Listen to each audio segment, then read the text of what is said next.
Please subscribe to Facetv Africa and turn the notification on. Facetv Africa, ẹ jọ̀ọ́, subscribe, hete. Face TV was Swoby. Ganusi, Lala Fatia, Oi Mama, Ganusi, Yeba, Ganusi, Gain Fatia Ga, Ganusi, Gain Fatia Ga, Ganusi, Ainde Fatia Ga, Ganusi, Wasiu, Ainde, Ono Fatia Ga, Ganusi,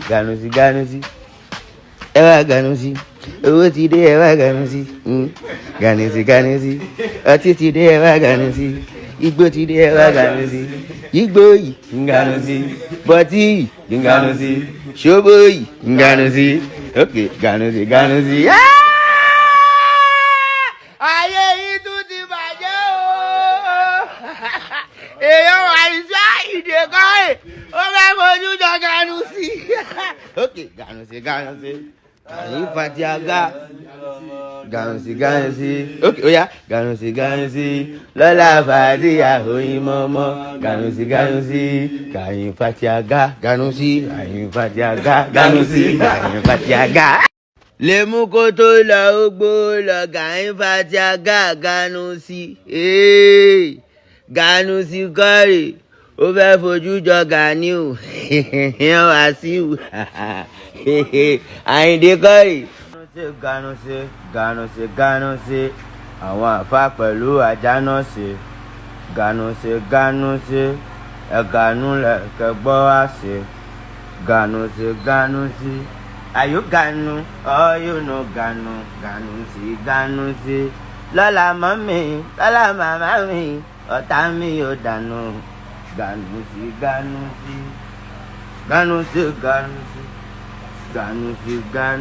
Lola Fatia, Oi Mama, Ganusi, Gain Fatia Ga, Ganusi, Ainde Fatia Ga, Ganusi, Onigara ni Wasiu, Ganusi, ẹ bá mi dáríjì Wasiu, Ganusi, ó ń gbówó lọ, lè mú kó tó lọ o, Ganusi, owó ti dé ẹ̀wá Ganusi, ọtí ti dé ẹ̀wá Ganusi, yígbó yẹn bá mi Ganusi. Ayé yìí tún ti bàjẹ́ o. Wọ́n ṣe lè fi wọ́n dáàbò ọ̀tún. Ìyá aláṣọ, ọmọ Akérèdọ́lù l'Èkìtì. Màmá aláṣọ. Ṣé o? Ẹ jẹ́ gbọ́rọ̀.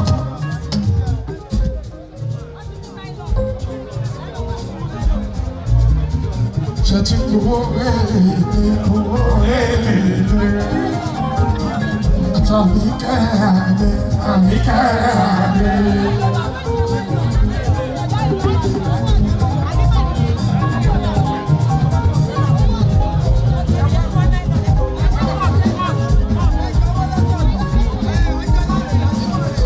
Angela ń bí, Halima ń bí.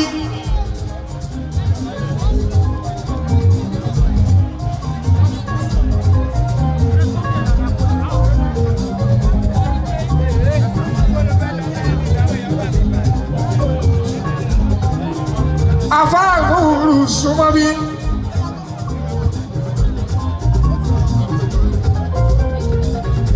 Afáàgùrù ẹni súnmọ́ bí.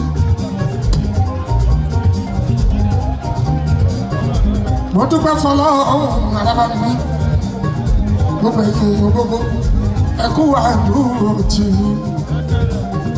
Ọlọ́run wá dúró tì í, gbogbo ọpátá lámàgbẹ̀yìn arúgbó wà àdábà mi.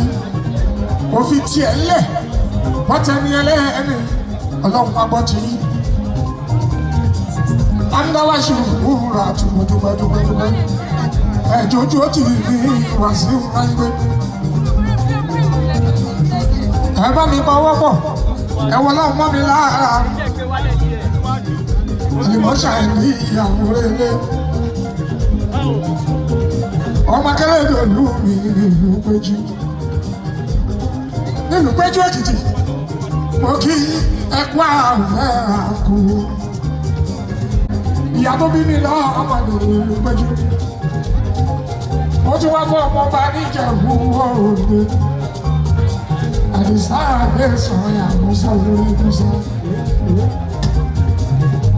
ìfì ìfipọ́ tẹ̀ ẹ̀dìjẹ̀bú ojú ṣàgbọ́lá ọgọ́jì ní bàbá mi mo ṣìkà fún bẹ́ẹ̀nù ẹ̀wù rẹ̀ àjáde mo wá dúpẹ́ ọlọ́run ọba kábíyèsí ọ̀jálẹ̀ káàdì ìrẹsì o bàbá mi ẹkú àìlú òtí ni ìmáàmù Ìjẹ̀bú Òde ẹkú àìlú òtí ni gbogbo ìmáàmù pátápátá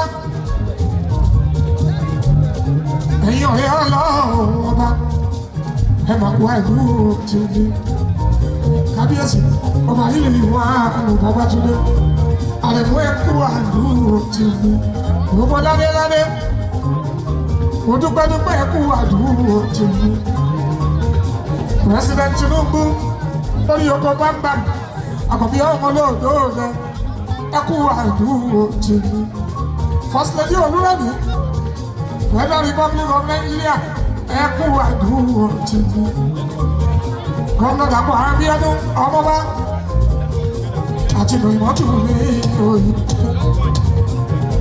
Deputy Governor Ogun ẹkú àdúró tìmí pẹ̀lú gómìnà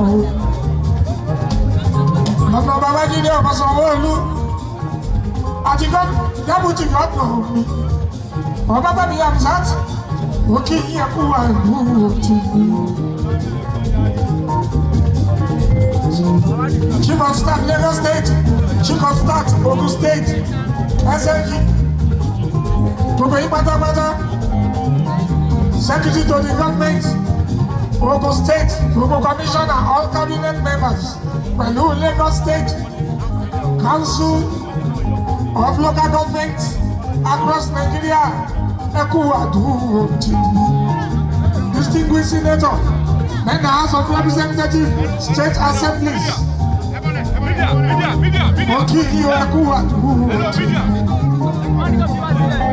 Right Honourable Lasiba Ladeko. Wọ́n jíṣẹ́ fún mi ọmọdé síbá òyìnbó dúdú níta ti lọ́gbọ́ ẹkú àdúró gbogbo yín pátápátá. Please subscribe to Face TV Africa and turn the notification on. Face TV Africa ẹ jọ̀ọ́ ẹ subscribe hẹ́tẹ̀. Face TV was Swoby.